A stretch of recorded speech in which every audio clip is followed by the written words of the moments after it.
Assalamualaikum warahmatullahi wabarakatuh.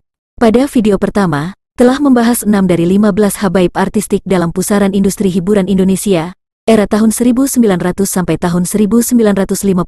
Kali ini akan mengulas 9 habaib lainnya yang berkiprah dalam industri hiburan di Indonesia.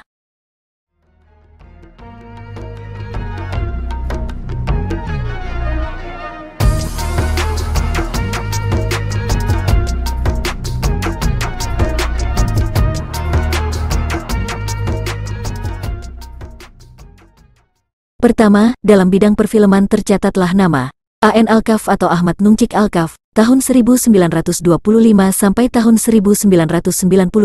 Habib dari marga Alkaf, yang dilahirkan di Jambi ini telah membintangi film sejak 1951, yaitu Dosa Tak Berampun. Ia memuncaki daftar aktor terbaik Festival Film Indonesia, FFI, pada tahun 1955 lewat perannya sebagai Iskandar dalam film Lewat Jam Malam, 1954, garapan Usmar Ismail.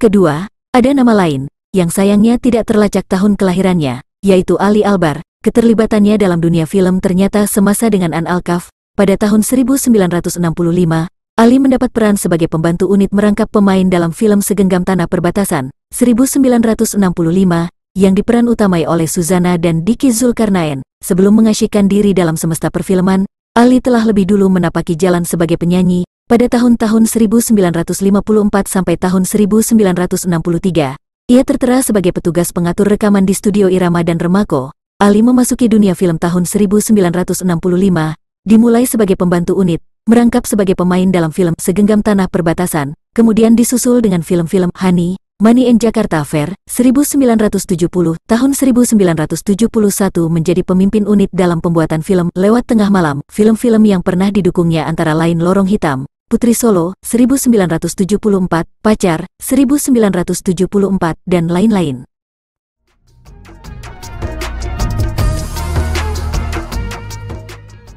Ketiga, nama lain yang patut dibahas di sini adalah Alwi Al-Habsyi, tahun 1939 sampai tahun 1983, atau Alwi Oslan. Oslan adalah nama sahabat karibnya, Oslan Hussein, tahun 1931 sampai tahun 1972, seorang penyanyi lagu-lagu Minang masyhur di era 1960-an. Duet Alwi dan Oslan terabadikan dalam album Alwi dan Oslan di pangkal 1970.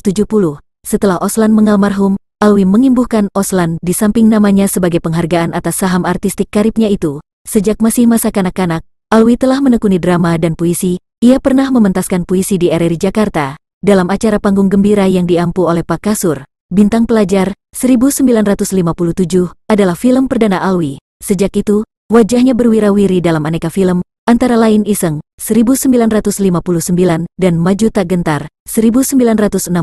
Pada tahun 1970-an, Alwi meneruskan pekerjaan orang tuanya sebagai pedagang dan pengusaha. Uniknya, ia tetap menyisakan waktu untuk film Pinangan, 1976, dan Kembang-Kembang Plastik, 1977, merupakan bukti cintanya pada film di Warsa ini.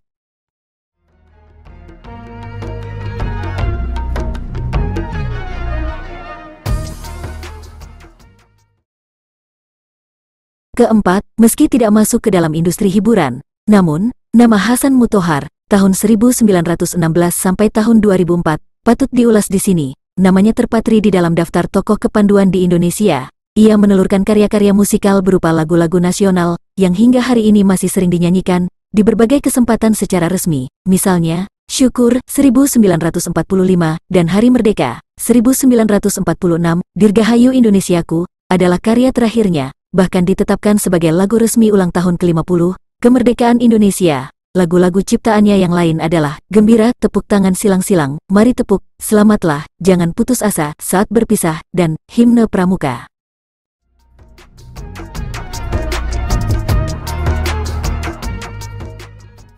Kelima, dari generasi 1940-an, tercatat nama besar yang layak disebut setelah 3 nama para perintis di atas adalah Ali Shahab, tahun 1941 sampai tahun 2018. Ali adik kandung wartawan sejarawan pengulas kebudayaan Betawi, di salah satu koran nasional, Alwi Syahab, 1936, adalah penulis naskah drama dan film, wartawan, dramawan, karikaturis, dan novelis. Sejak 1969 sampai ajal menjemput, ia telah menerbitkan lebih dari 20 buku termasuk novel.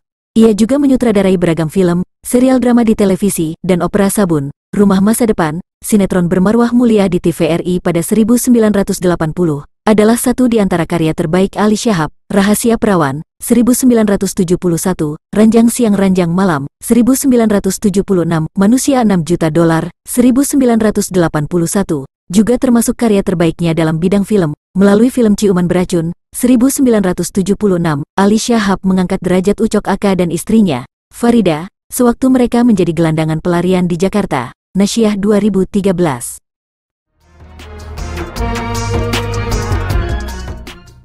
Keenam, Muhsin Alatas, 1944, juga dapat diletakkan dalam barisan ini. Ia pernah dianugerahi gelar penyanyi terbaik dalam siaran ABRI. Ia juga mendapat kehormatan sebagai penyanyi tetap Sriwijaya Group dan Gita Bahari Group bersama istrinya, Titik Sandora, 1954. Muhsin membintangi banyak film sejak 1970-an. Ia juga berkarya lewat lagu-lagu dalam beragam aliran, mulai dari dangdut, pop, irama Melayu, dan qosidah.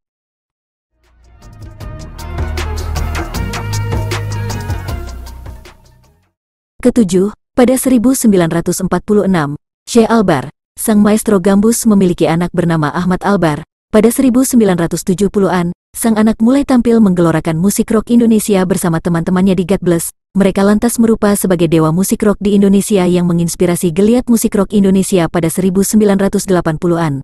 Tidak hanya itu, Ahmad Albar juga terjun ke bidang film, musik dangdut, serta proyek-proyek industri hiburan lainnya.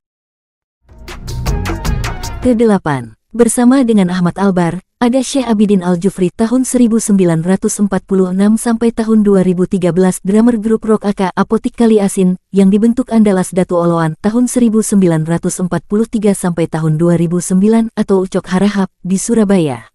Ucok, keyboardis sekaligus vokalis utama AK, merekrut Syekh sebagai tukang gebuk drum, Arthur Kaunang sebagai pembetot bass, dan Sunata Tanjung sebagai pemetik gitar. Sebelumnya, posisi Syekh ditempati oleh kakak kandungnya sendiri, Zainal Abidin Al-Jufri. Suara Syekh dapat didengar melalui salah satu lagu keramat AK, Badai Bulan Desember 1973. Ketika AK bubar, Syekh, Arthur, dan Sunata membentuk grup musik SAS. Syekh meneruskan jihad musikal di grup musik baru mereka itu. Terakhir, kesembilan, ada satu nama yang sering dilupakan banyak pengamat industri hiburan Indonesia, yaitu Ahmad Fahmi Al-Hadi, ayah Atikoh Hasiholan. Diperkirakan, tokoh ini lahir pada 1940-an. Berita mengenai wafatnya disebutkan terjadi pada 2007. Ahmad Fahmi Al-Hadi menikahi Ratna Sarumpait pada 1972. Namun, bercerai pada 1985. Ia tercatat sebagai tokoh yang menghidupkan dunia malam di Jakarta melalui pembangunan tempat hiburan dengan status legal pertama di Jakarta. Dan kabarnya juga di Asia Tenggara, nama tempat hiburan itu beri nama Tanamur, yang merupakan singkatan dari Tanah Abang Timur. Ia mengadopsi pola dan konsep tempat hiburan di Amerika, Jerman, dan Paris. Kapasitasnya dapat dimuati hingga 800-1000 orang, dan saya yakin, masih banyak nama-nama habaib artistik lain dari generasi tahun 1900 sampai tahun 1950, yang termasuk di dalam para pelopor industri hiburan di Indonesia. Hanya saja, tidak semua data dapat ditemukan hari ini. Butuh penelitian lebih serius, terutama terkait eksistensi dokumen, arsip, dan tentu saja produk-produk kebudayaan populer dari masa itu.